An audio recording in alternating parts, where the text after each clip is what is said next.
Salut à tous et bienvenue dans cette nouvelle vidéo où on va pouvoir parler ensemble d'un sujet qui concerne énormément de monde, les compléments alimentaires. Je m'appelle Virgile, je suis médecin passionné de prévention et je m'intéresse énormément au comportement de santé et à la prévention des maladies. Comment est-ce qu'on peut faire quand tout va bien pour faire les meilleurs choix et rester en bonne santé?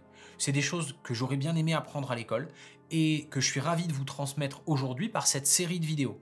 J'ai déjà parlé de pas mal de choses sur l'alimentation, j'ai parlé de comment arrêter de fumer, de pourquoi on fume. N'hésitez pas à faire un tour sur ma chaîne, il y a plein de choses qui pourront vous intéresser ou qui pourront intéresser vos proches. Aujourd'hui, on va parler des compléments alimentaires qui sont consommés par 22% des adultes.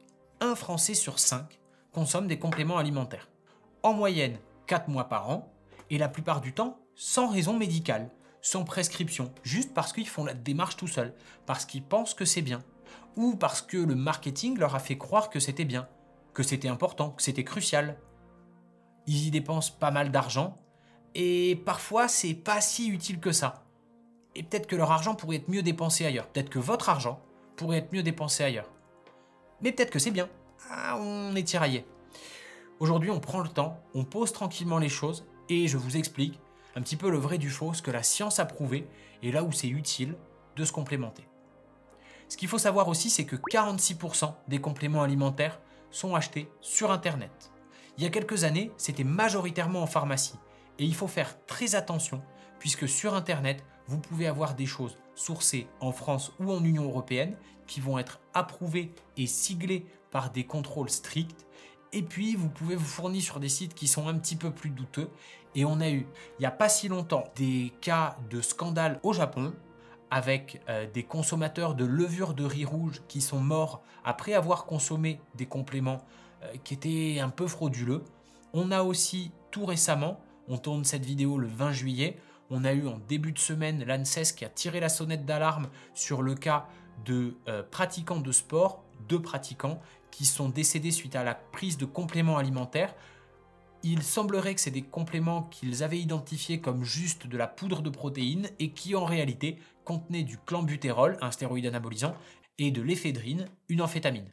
Donc vraiment, faites attention, commandez sur Internet sur des choses sourcées, achetez en pharmacie parce que on fait attention à ce qui est vendu en pharmacie, qu'on est dans un pays, la France, dans une Union européenne où les réglementations des produits de compléments alimentaires et des traitements sont très strictes. Et quitte à ce que vous achetiez un truc, autant que ça ne soit pas délétère pour votre santé. Avant de parler des compléments qui sont bien ou qui sont mal, on va descendre d'un niveau et on va se rappeler de ce que c'est un complément. Un complément alimentaire, c'est quelque chose qui vient compléter un régime alimentaire. Et dans l'idéal, on complète un régime alimentaire qui est déjà bon. L'objectif, c'est d'avoir une diète méditerranéenne, on en a déjà parlé dans une vidéo, qui est aujourd'hui la diététique qui a le meilleur niveau de preuve sur la prévention des maladies cardiovasculaires et métaboliques, du cancer, des maladies neurodégénératives, et de faire un petit peu mieux avec des compléments alimentaires. Les compléments alimentaires, ils ne vont pas rattraper une diététique dégueulasse. Si vous faites pizza le matin, pizza le midi, burger le soir, et que vous mangez quelques petits compléments en espérant que ça passe, globalement, vous vous faites des idées. Donc les compléments, faut le voir comme la cerise sur le gâteau, mais le gâteau, il doit être plutôt bien construit à la base. Alors, quand je dis gâteau, c'est une métaphore, vous ne mettez pas à bouffer des gâteaux en disant c'est Dr Pinali, il a dit manger des gâteaux. Faites pas n'importe quoi, s'il vous plaît. Les compléments, ils sont à base de vitamines, ils sont à base de minéraux, ils sont à base d'oligo-éléments, ils peuvent être combinés, ils peuvent être apportés sous plein de formes galéniques différentes. Ils peuvent se boire, ils peuvent se saupoudrer, ils peuvent se manger sous forme de gélules, de cachets. Ils peuvent être sous forme de flacons munis de compte-gouttes. Bref, il y a plein de manières de les faire. Et la plupart du temps, ils sont présentés comme des produits qui vont vous aider à garder des beaux cheveux, à avoir une bonne immunité, à être moins fatigué l'hiver, à plus facilement bronzer ou à éviter d'avoir des problèmes liés au soleil. Bref, à la base, c'est des produits naturels à qui on donne des vertus. Et ces vertus, parfois elles sont vraies, parfois elles sont un petit peu trop grossies par les équipes marketing chargées de vous les vendre. Alors attention, il y a quand même des conditions de santé dans lesquelles c'est important d'avoir des compléments alimentaires. Par exemple, pendant la grossesse, c'est hyper important d'avoir une supplémentation en vitamine B9 parce que ça sert à favoriser la bonne fermeture du tube neural de l'embryon et du fœtus, et donc le développement du système nerveux, du cerveau et de la moelle épinière. Donc hyper important. Chez les patients qui ont un problème d'alcoolisme, on peut supplémenter en vitamine B1 et en vitamine B6 pour éviter d'avoir des problèmes notamment de neuropathie carentielle, des problèmes de nerfs à cause du manque de ces vitamines. Dans les maladies inflammatoires du tube digestif, comme la maladie de Crohn, on peut avoir des difficultés à absorber la vitamine B12 et on la supplémente pour que on puisse fonctionner correctement malgré la maladie. Ça, c'est toutes les causes médicales, sanitaires de supplémentation. Et c'est pas du tout de celle-là dont on va parler aujourd'hui.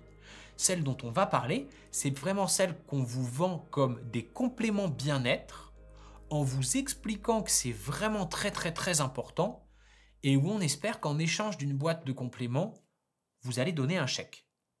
Ou une carte bleue, on s'en fout, quel que soit le moyen de paiement, un Bitcoin, un Paylib, un PayPal, des euros. Maintenant qu'on a parlé des disclaimers sur la santé, on va ensemble débunker 6 mythes sur les compléments alimentaires pour le bien-être. Alors, première chose, est-ce que les compléments, c'est obligatoire pour rester en bonne santé? Non, c'est faux. Si quelqu'un vous fait croire qu'en dehors des situations de maladie dont on a parlé, ce qui était d'ailleurs une liste non exhaustive, si quelqu'un vous fait croire que c'est obligatoire pour rester en bonne santé de prendre des compléments, même si on vous dit c'est obligatoire de le faire, même si c'est pas tout le temps, c'est obligatoire l'hiver, c'est obligatoire l'été ou je sais pas quoi, c'est faux. On peut tout à fait être en bonne santé sans prendre de compléments alimentaires, en suivant une diète variée, équilibrée, en s'exposant régulièrement au soleil pour synthétiser la vitamine D et en suivant les recommandations de bonne santé par les comportements. Il y a une exception, c'est les végétariens.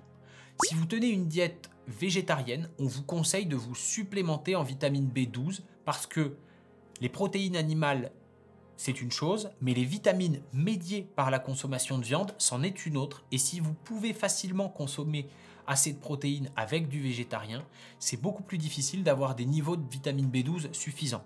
Donc chez les végétariens, on recommande une supplémentation.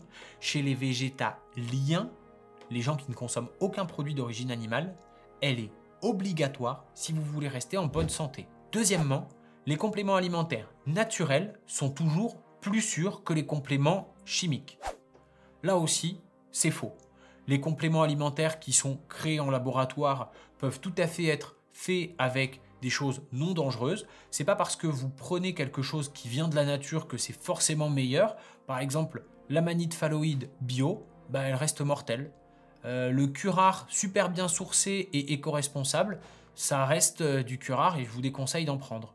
A l'inverse, une vitamine C qui est fabriquée chimiquement en laboratoire, si elle est faite en France ou en Europe avec des règles de production qui sont bonnes, elle n'est pas dangereuse pour votre santé. Donc c'est pas parce que c'est bio, naturel ou éco ce que vous voulez que c'est forcément un gage de qualité. Et à l'inverse, c'est pas parce que ça sort d'une usine chimique que c'est un gage d'être dangereux. Troisièmement, les compléments alimentaires peuvent, sur le long terme, remplacer une alimentation saine.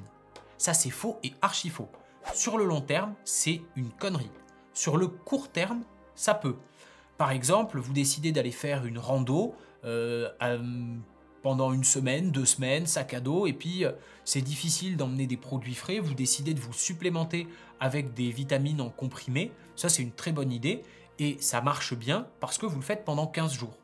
Si jamais vous êtes un marin au XVIIe siècle et vous décidez de traverser l'Atlantique et vous ne voulez pas attraper le scorbut, si votre capitaine a pris des pastilles de vitamine C, c'est une très bonne chose. Par contre, sur le long terme, les compléments ne remplacent pas du tout une alimentation équilibrée et je le tartine, j'insiste encore une fois dessus, la diététique méditerranéenne qui est vraiment aujourd'hui le seul régime à long terme qui protège des maladies cardiovasculaires, métaboliques, du diabète, de toutes les maladies neurodégénératives et des cancers.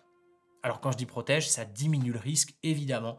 Vous pouvez avoir une diète carrée, vous pouvez ne pas fumer et quand même avoir un souci de santé. Tout est une question de diminution du risque. Quatrièmement, tous les compléments alimentaires que vous pouvez trouver sont évalués et sans danger pour la santé. Alors c'est vrai pour ce qui a été produit et marqué en France ou en Union européenne. En France, vous avez la DGCCRF. Au niveau de l'Europe, il y a un organisme dont j'ai oublié le nom. Au niveau des États-Unis, son équivalent, c'est la FDA, mais c'est des organismes qui sont habilités et dont le rôle, c'est vraiment de vérifier que ce qui est mis sur le marché est sans danger.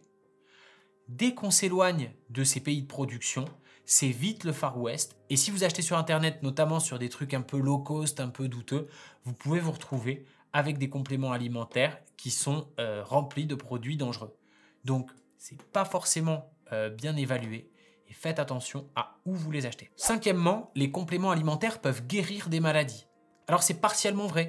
Si on parle du scorbut, c'est vrai. La vitamine C, elle guérit le scorbut. Si on parle d'autre chose, ben, c'est beaucoup plus compliqué. On n'a pas de compléments alimentaires qui guérissent le cancer, on n'a pas de compléments alimentaires qui guérissent la maladie d'Alzheimer, on n'a pas de compléments alimentaires qui guérissent le diabète. Les compléments alimentaires, ils peuvent s'intégrer dans une diète, la cerise sur le gâteau dont on parlait, mais il ne faut pas qu'on vous raconte qu'il existe des compléments alimentaires miracles. Aparté faite sur les choses dont on a parlé tout à l'heure dans l'aparté sur les compléments alimentaires pour la santé, mais qui sont prescrits par des médecins dans des cadres très précis. Donc, en règle générale, méfiez-vous sur Internet des sites qui vous racontent que la spiruline ou n'importe quoi d'autre, c'est le nouvel aliment miracle qu'il faut absolument consommer pour éviter ou guérir telle ou telle maladie. Sixièmement, et on reste dans la même veine, les compléments alimentaires peuvent remplacer des médicaments qui vous ont été prescrits. Aujourd'hui, on n'a aucun complément qui soit capable de faire la même chose que les médicaments qu'on vous prescrit. Il y en a peut-être un seul, et encore les études sont en balance, c'est la levure de riz rouge, qui pourrait avoir les mêmes effets sur le cholestérol que les traitements par statine. Le problème, c'est qu'ils exposent exactement au même profil d'effets indésirables.